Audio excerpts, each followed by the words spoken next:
Hey everyone, welcome to Behind the Scenes at Classy Career Girl. So today we're talking about finances and we're taking a peek behind the scenes of what my financial plan was before I was able to quit my day job. And the reason I wanted to do this training, I've been getting a lot of questions from you guys in Corporate Rescue Plan, but also because there's a lot of Facebook ads out there and a lot of noise that's talking about six figures and millions of dollars and going to have champagne in Paris when you quit your job. And I want to break it down and tell you like the real truth of what happens when you quit your job, when you're in that side hustle phase, when you're working your butt off. It's not always fancy and pretty and drinking champagne in Paris. And you'll learn that today. The other reason I wanted to talk about this today was because I was sitting down with a CRP member a couple weeks ago, and she was telling me about how she was scared to quit and how she was really scared to even grow her business because she didn't want to miss out on vacations, and she had a really big mortgage, and she didn't want to have to sell her things. And, there's all these excuses of like wanting more in our lives and wanting more stuff. And what we're going to talk about today is what really is most important when you're starting a business. Is it all this stuff and paying the mortgage for a nice fancy house and driving really fancy cars, or is it living your ideal lifestyle and working really hard to have more time to be the boss and to spend time with your family and to collect the moments, not the things, right?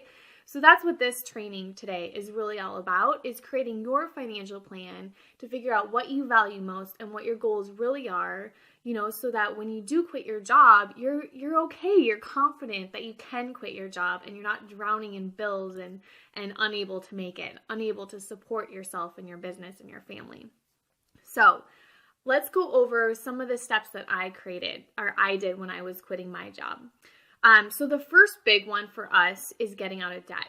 So before I even really knew I was going to quit my job, we had $80,000 of debt. We had student loans. We had both bought brand new cars. We had car loans. We even had furniture loans because we were trying to keep up with the Joneses, and everyone was buying houses and everyone was getting all this nice fancy stuff. And we realized, okay, this just isn't us. We can't keep up. We don't want to keep up. And this $80,000, we're both stuck in our jobs. Like, we don't want to I was stuck paying our mortgage because I was stuck in my job.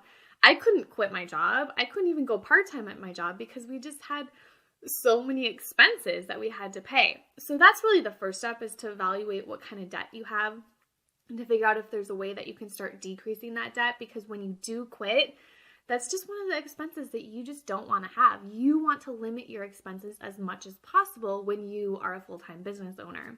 So first thing, make that commitment, try and shop down that debt. The second thing is to really live on less. So figure out how you can decrease your expenses. This is important, okay? Because you're going to be starting this new career as an entrepreneur. So it's really important that you aren't drowning in all these expenses. Our expenses are very, very low. Like, we really don't have that many personal expenses besides the necessities, right? We don't have debt. We don't have any crazy things that we're paying off. And even now, we're still renting. So we don't have like a humongous mortgage. Like, we're living like an average lifestyle, and we're collecting the moments. We're having fun. We're having time with our family, and we're living our dreams. So really figuring out what your ideal lifestyle is and figuring out, we had to sell things. We had to, when we were getting out of debt, we were eating like dollar menu on fast food restaurants. Like, really, like, this is the real life behind the scenes of like getting rid of debt so that you can live on less. And eventually we were able to live on less so that I was able to go part-time, because we had basically planned that first I would go part-time. So we had to learn how to live on less. So that's really, really important. Learn to live on less. Like, cut your income in half. Cut your income. If you're like a 2-income household, cut one of those incomes and sock that away in savings or to pay off your debt, and focus on living on less. The third thing is to invest in your business. So it's really important that you are living on less so that you can start taking the cash that you're making in your business and putting it into a business cash emergency fund, or putting that into more investment in your business. So for instance, when I first started making an income at Classy Career Girl, I was making income on sponsored posts for my blog.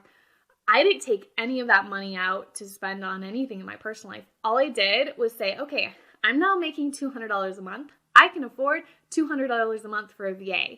So figure out a way where you can start investing that, whether that's investing in training, whether that's investing in your website or Facebook advertising, whatever it is. Try and always be reinvesting in your business. And we still do this.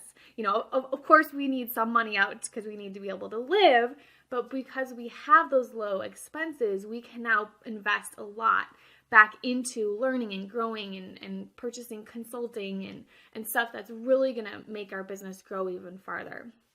So invest in your business. Number 4, I've already kind of mentioned this. The moments matter more than the things. So when you think about your vision journal, you think about, you know, what you want in the future, like think about what's really, really important to you. So for me, I knew my family was really important and spending time with my family instead of like stuck to my cubicle all day and missing out on my daughter. I just didn't want to be sitting while my daughter is learning the ABCs. I wanted to be involved. So that's way more important than sitting and making a ton of money in the corporate lifestyle for me, and I have a feeling for many of you guys too. So think about what are those moments that you really want and what are those things you just don't really need, and how can you get rid of them? How can you get some cash to, you know, invest in your business instead, or invest in yourself, training or something like that. Also, I really want you to be tracking your income. So it's really important now that you start tracking, you know how much you're currently taking home in your day job. You know what your current expenses are each month. So it's time to start budgeting. I will provide you with the budget that I used below this video. So time to start figuring out what your expenses are. Mint.com is a great site to use to help you track your expenses. Figure out what expenses you have right now that maybe you can get rid of that you don't absolutely need.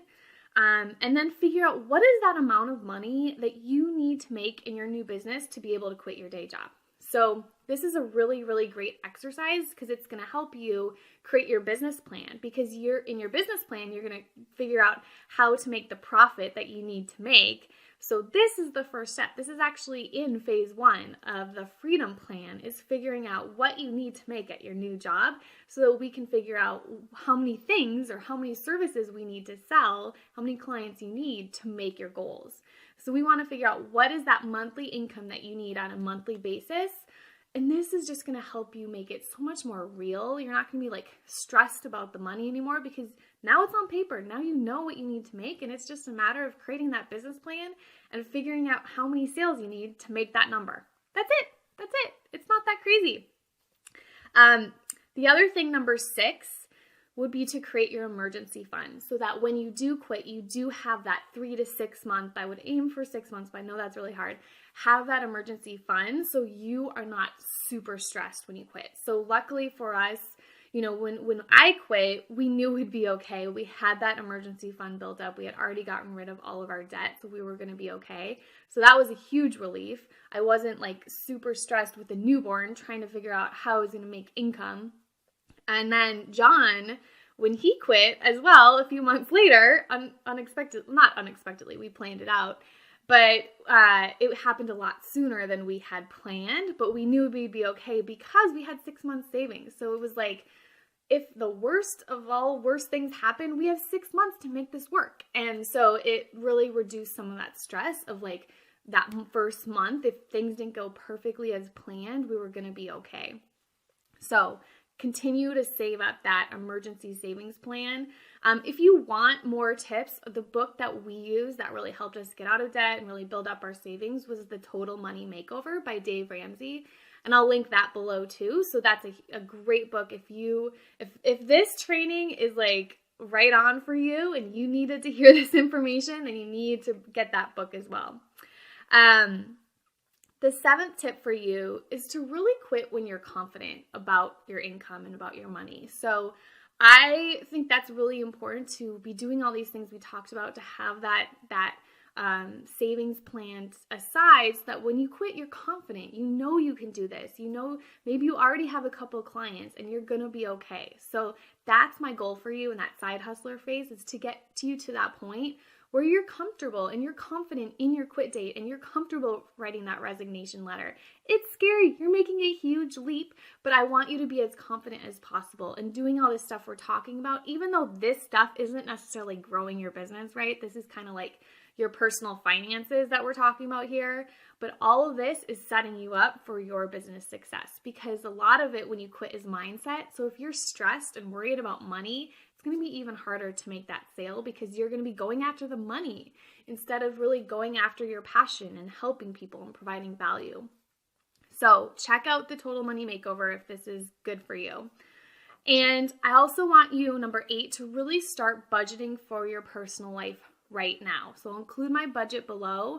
I want you to start using it. I want you to start tracking, the income that's coming in, the income that's going out, and what you track increases. If you have done a profit plan in phase 2 yet, you know how important this is. So just being really aware of your finances is going to help you decrease your financial stress. And then the last one, number 9, have conversations with other people about your finances, especially if you have a husband or a partner or like anyone in your life that you're sharing finances with. It's really important, even kids, right? Like, it's important that everyone is on the same page about their finances. I know my daughter was like trying to buy like everything in the Target kids section yesterday. And so we're going to have the talk about that soon too. To avoid the drama that happens when we leave with none of the toys that she's going to miss when she gets home. But that's a whole nother story, right? That's like parenting. We'll do another behind the scenes on that one. So I think it's really important, because a lot of you guys have had questions about like, how do I talk to my husband about this? Like how, my husband's not on board with this business. We unfortunately had, someone who just quit CRP last week. The only reason was because her family didn't support her new business. And so she just quit. And so I think it's really important that you start communicating your goals and your visions and what is really important to you, your values, to your significant other, to your family, so they can start supporting you too, because you do need that support. We don't want you to quit. You need that support. And so one thing that really helped is when I could create some sort of like chart or graph, and John could really see that my income was growing. Like, he could see, obviously it wasn't enough to quit at that time, but like money was coming in, things were working. I was selling, like this was gonna work, and he saw that I was determined and I was passionate, and he saw like that I was really good at it too, and it really fit me, and he saw what my vision is, and he wanted that vision for us, so there was all these things we could do together. Obviously, we started budgeting together. We had monthly budget reviews where we would look at what our budget was for the month and how we did last month. All that stuff is really important. This isn't entrepreneurship 101, but it kind of is in Corporate Rescue Plan, because you guys are all have that goal of leaving your day job. And so finances are really, really important. So I hope you found this helpful. Let us know on the Facebook group what you learned and what you're going to implement and what your CRP wins were from this lesson today.